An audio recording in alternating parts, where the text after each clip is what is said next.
Nifty के बारे में। आज का ट्रेड कल का सेटअप कैसे रहने वाला है और मार्केट में आज ट्रेंड कैसे रहा और मार्केट में क्या गिरावट आने की संभावना हो सकती है जानेंगे इस वीडियो में। तो हमने जो ट्रेड लाइन दी थी इस ट्रेड लाइन के नीचे बेरिश, इस ट्रेड लाइन के ऊपर इस मार्केट में एक बेरिश था क्योंकि इस ट्रेड लाइन के मार्केट नीचे होता था और इस लाइन के नीचे खुला था जो कि ट्रेड लाइन है इसके नीचे बेरिश इसके ऊपर बुलिश होने वाला था। तो हमें लग रहा है कि मार्केट बेरिश है। कंप्लीटली आप सभी लगता है ये आपने जल्दबाजी में ट्रेड ले ली। मान लेते हैं मार्केट गैप डाउन ओपन हुआ था 400 पॉइंट के लगभग 400 पर क्लोजिंग थी और ओपनिंग लगभग 900 के आसपास 36,000 के आसपास था। तो 400-500 पॉइंट की गिरावट रही। उसके बाद 15 मिनट के अंदर एक शानदार नीचे की होती। अगर आपने यहाँ जल्दबाजी ट्रेड किया होता, अगर आप इसे सेल नहीं कर पा रहे तो आपको लगभग होल्ड करते हैं तो आपको लगभग यहाँ पर ओपन होता, यहाँ पर आपने खरीद ली और यहाँ पर आपको सेल करनी थी। यहाँ पर आपको सेलिंग कर देनी थी क्योंकि इसके ऊपर अपसाइड ट्रेड आने की संभावना थी। जैसे ट्रेड लाइन को ब्रेक किया उसके बाद आपको निकल जाना था और फिर से आपको वेट करना था। तो जल्दबाजी में ट्रेड ना करें। अगर आपने 15 से 20 मिनट आधा घंटा ट्रेड दिया तो अपने देखिए ऊपर जाती हुई आपको दिखाई दे तो आपको लग सकता है मार्केट ऊपर जाने की संभावना बना सकता है।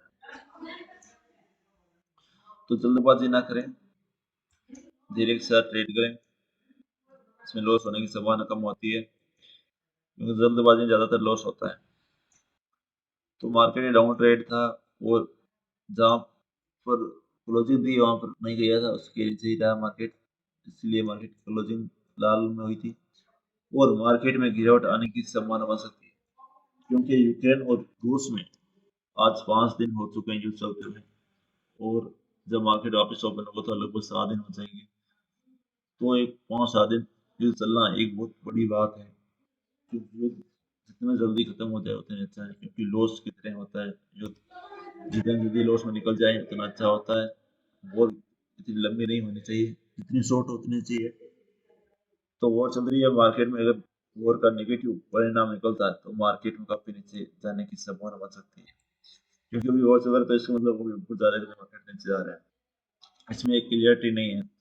जब वॉर में एक पॉजिटिव न्यूज आएगी तो मार्केट ऊपर जाएगा, वॉर खत्म होगी तो भी नीचे जाएगा क्योंकि इसमें नेगेटिव इफेक्ट पड़ता है। ये व्यापार में सौदा कैसा रहा कैसा नहीं रहा, व्यापार अगर कुछ नुकसान होता है तो उसमें एक नेगेटिव इफेक्ट के कारण मार्केट में काफी नीचे गिरावट आ सकती है। तो मार्केट जब युद्ध खत्म होने के बाद एक हफ्ते के बाद अब ट्रेंड बढ़ने की संभावना नजर आएगी हमें। और एक बार ऐसा ट्रेड आएगा जो एक दिन फटाक से ऊपर जाएगा 1000-2000 पॉइंट और फटाक से एक दिन 2-3000 पॉइंट नीचे आएगा। उसके बाद एक शानदार कंसोलिडेशन जोन में कंसोलिडेट करते हुए मार्केट अगर ऊपर जाता है तो मार्केट काफी ऊपर जाएगा। अगर कंसोलिडेट करके नहीं जाता ऊपर मार्केट तो समझो एक ट्रेड ट्रेड की तरह बनेगा, कभी ऊपर जाएगा कभी नीचे जाएगा। मार्केट ऊपर जाएगा तो कंसोलिडेशन करते हुए जाना चाहिए और एक दो ट्रेड ऐसे बनेंगे जो फटाफट ऊपर जाएंगे फटाफट नीचे जाएंगे तो इसमें आपको वेट, इसमें ट्रेड आपको नहीं करना है। आपको कंसोलिडेशन जोन में एक शानदार फुल बेच आपको देखने को मिला कि आज हमें देखने को मिला कंसोलिडेशन करके उसके बाद एक शानदार ट्रेड आपको नजर आया था। तो हमारे सामने सपोर्ट और रेजिस्टेंस लेवल कहाँ पर रहने वाले हैं। तो हमारा पहला सपोर्ट लेवल है जो कि हमने यहीं पर है जो 35,500 पर, 35,500 का पहला रेजिस्टेंस सपोर्ट होगा और ये होगी पुलिस बेरिश लाइन जो कि 36,000 पर है जो कि हमने दी थी आज के लिए 36,000। यहाँ पर इसके ऊपर पुलिस इसके नीचे बेरिश रहने वाला है। तो उसके बाद दूसरा सपोर्ट हमारे सामने आ रहा है वो है 35,000 और तीसरा सपोर्ट है हमारे सामने 34,500। तो 34,500, 35,000 और 35,500 एक सपोर्ट लेवल का काम करेगा। 35,500 के बाद 35,000 जाने की संभावना और उसके बाद 34,500 एक शानदार रहनी चाहिए और गिरावट देखने को मिल सकती है। वो जो बुलिस है वो लगभग यहाँ पर है, इसके ऊपर बुलिस इसके नीचे बेरिश, ये हॉरिजॉन्टल लाइन है। और रेजिडेंस कहाँ पर रहने वाला है, रेजिडेंस को थोड़ा सा नीचे लेता है 36,500, 36,500 तोड़ने के बाद 37,000 तक जाएगा, 37,000, उसके बाद 37,500 तक जाने की संभावना है। तो पहला रेजिस्टेंस टूटेगा 36,500, 36,500 टूटने के बाद आपको 37,000 जाएगा और 37,000 के बाद 37,500 तक जाने की संभावना बनती हुई नजर आ रही है। तो पहला रेजिस्टेंस टूटने के बाद दूसरा रेजिस्टेंस से जाने की संभावना है, इसके बीच में कह सकता है अगर मार्केट वापस यहाँ पर ओपन होकर यहाँ पर सपोर्ट देते हुए मार्केट वापस इतना ऊपर जाएगा, फिर यहाँ पर नीचे आएगा, इस लाइन को क्रॉस करता है तो मार्केट नीचे आएगा, जब तक क्रॉस नहीं करता तब तक मार्केट अपसाइड जाने की संभावना है। और स्टॉप लॉस तो आपको लगाना ही है, लगाना उससे जरूरी है क्योंकि इसके बिना तो लॉस बड़ा होने की संभावना नजर आती है। तो दूसरा रेजिडेंस है 37,000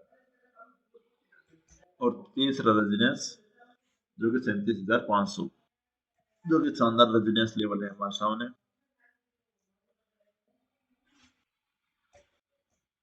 37,500 टूटने के बाद 37,000, 37,000 में 37,500 तक जाने की संभावना नजर आ रही है। तो market gap up gap down कुछ भी हो सकता है। मार्केट में भी वॉर चल रहा है, वॉर जब तक खत्म नहीं होगा तब तक हमें ऐसे देखना कभी ऊपर कभी नीचे आने की संभावना बनती हुई नजर आ रही है। अभी इन्वेस्टर के लिए बहुत खराब टाइम चल रहा है और ट्रेडर के लिए वो फिर भी पैसा बना लेता है, कभी ऊपर जाता है तो फिर भी बना, नीचे जाता है तो भी बना लेता है। इन्वेस्टर के लिए थोड़ी सी नेगेटिविटी है। तो मैं सपोर्ट दो रेजिडेंस लेवल हमने बता दिया। अब हम यहाँ ट्रेड लाइन ड्रॉ करते हैं। अगर मार्केट इस तरह से अगर ऊपर जाता है, इस ट्रेड में सपोर्ट देते हुए अगर मार्केट ऊपर जाता है तो मार्केट में शानदार पुल भी आपको देखने को मिल सकता है, एक शानदार पुल भी आपको देखने को मिल सकता है। अगर मार्केट नीचे जाता है तो कुछ इस तरह से जाएगा, इस ट्रेड लाइन से, यहाँ पर देखिए यहाँ से गिरावट आ रही है, तो मार्केट में इस तरह से इस ट्रेड लाइन में सपोर्ट देते हुए अगर मार्केट नीचे जाता है तो मार्केट एक नीचे जाने की संभावना बनाता नजर आएगी। इसके नीचे डाउनफॉल, इसके ऊपर अपसाइड यानी कि इसके ऊपर बुलिश, इसके नीचे बेरिश, इसके बीच में साइडवेज, साइडवेज में short selling, call buy, put buy और रिस्क एंड रिवॉर्ड के रेशियो के अनुसार आपको ट्रेड करना है। स्टॉप लॉस तो लगाना ही लगाना है आपको, उसमें कोई दो राय नहीं है। जितना स्टॉप लॉस लगोगे, जितना छोटे लॉस लोगे उतना ही फायदा होगा। लॉस नहीं लोगे तो आप ऐसे गिरोगे कि आप इस उठ नहीं पाओगे, क्योंकि लॉस तो लेना ही लेना है। रिस्क में लॉस बनता ही बनता है, ऐसा कौन सा भी काम नहीं है जिसमें रिस्क नहीं है और लॉस नहीं होते हैं, सभी होते हैं, सभी बिजनेस में लॉस होते हैं। जॉब वालों को भी लॉस नहीं होता, लेकिन बिजनेस में तो होगा ही, क्योंकि जॉब एक शेप होता है और जिंदगी भर वो शेप होती है एक बेसिक सैलरी के साथ, जो कि हम बड़ा बन नहीं बन सकते। अगर बड़ा बनना है तो लॉस लेना ही पड़ेगा, लॉस लेने के बिना बड़ा नहीं बनना चाह सकता। बड़ा लॉस से ही होता है, इंसान लॉस से ही सीखता है। तो स्टॉप लॉस लगाइए, छोटे लॉस लीजिए, बड़े लॉस में दीजिए और पॉकेट बड़ा बनाइए। ट्रेड लेने के बाद वेट कीजिए पॉकेट में और लॉस में खत्म निकल जाइए। सही हो 50, 100 रुपए का, 200 रुपए का, 500 रुपए, जितना आप रिस्क लेना चाहते हो उतना लीजिए और उससे ज्यादा मत लीजिए और अपसाइड टिकर मिला फटाफट निकल जाइए। आराम से वेट कीजिए जब तक मार्केट पलटे रहे। तो हमने यूएस मार्केट में तो निफ्टी फिफ्टी 0.81% उछला, जो लड़का सा है, जो कि डाउन उसकी रिकवरी हो चुकी है, उसके ऊपर चला जाता है। और सेंसेक्स में जो गिरावट थी वो कवर हो चुकी है। निफ्टी बैंक में कवर नहीं हुई, थोड़ी सी नीचे रहेगी, जो कि 0.62%। इंडिया इंडेक्स उछला था 6%, लोग एक नेगेटिव इफेक्ट है। डाउ जोन 2.5% उछला, एसआईपी 2.5%, नैस्डैक 1.5%, स्मॉल कैप जो कि 2% और एसआईबीएक्स जो कि 20% उछला, एक नेगेटिव इफेक्ट है। निफ्टी फिफ्टी 67% उछला और 34% की गिरावट। सेंसेक्स 56% उछला और 43% की गिरावट रही। निफ्टी फिफ्टी में 33% उछला और 67% की गिरावट रही। नैस्डैक 88% उछला, 12% की गिरावट रही। एसआईपी 57% उछला, 3% की गिरावट। डाउ जोन 100% उछला, नैस्डैक 68% उछला और 24% की गिरावट। एनसेन जो कि 39% उछला और 60% की गिरावट। जब तक वॉर खत्म नहीं होगा तब तक मार्केट नेगेटिव रहने वाला है और मार्केट नीचे जाने की संभावना बनता हुआ नजर आएगा आपको।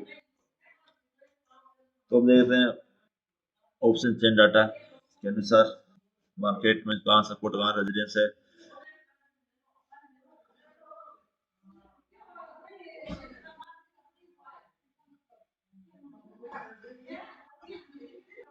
तो बैंक निफ्टी में देखिए इंडिया विक्स 20 के ऊपर है, 28 है, तो ये मार्केट में नेगेटिव रेट है, क्योंकि विक्स जब तक 20 के नीचे आएगा तभी मार्केट अपसाइड जाएगा, तब तक नहीं जाएगा। इंडिया विक्स 20 के नीचे होने पर ये अपसाइड होता है और 20 के ऊपर मार्केट में गिरावट आने की संभावना बनती हुई, यानी कि 20 के ऊपर बेरिश, 20 के नीचे बुलिश होने वाला है। पीसीआर 1 से कम है तो मार्केट मार्केट की कमजोरी है, 1 प्लस होना चाहिए तभी मार्केट में बुल रन आने की संभावना बनती हुई नजर आती है। और इसमें देखिए सपोर्ट, देखिए इसमें सपोर्ट सबसे बड़ा रेजिडेंस आ रहा है हमारे सामने 37,000 का। 37,000 के बाद में 37,500, 500 के बाद 38,000 का रेजिडेंस हमारे सामने बहुत बड़े बड़े आ रहे हैं, क्योंकि ये वीकली फर्स्ट दिन था आज, तो अपना डाटा एकदम क्लियर कट आ चुका है। अब हमें पता चलेगा कि मार्केट में क्या होने वाला है। तो हमारा सपोर्ट है 36,000 का, और उसके बाद है 35,500, उसके बाद है 35,000, जो कि बहुत बड़े सपोर्ट जोन हमें देखने को मिला था। तो ये थी जानकारी निफ्टी और बैंक निफ्टी को लेकर। बैंक निफ्टी में शानदार पुल बैक देखने को मिल सकता है। अभी मार्केट कमजोर है, अभी चल रहा है वॉर, जब तक वॉर खत्म नहीं होता तब तक हमें वेट करना है बनाने का। अगर आपको वीडियो अच्छा लगे तो लाइक शेयर सब्सक्राइब जरूर करें और ज़्यादा से ज़्यादा लोगों को शेयर करें, ताकि आपके हर प्रॉब्लम की समस्या समाधान कर सकते हैं। आप अपने प्रॉब्लम बताइए, हम आपके हर समस्या को समाधान करने की जरूर करेंगे, क्योंकि आप जब प्रश्न नहीं पूछोगे तो हम उत्तर कैसे देंगे। तो दोस्तों फिर मिलेंगे बुधवार को।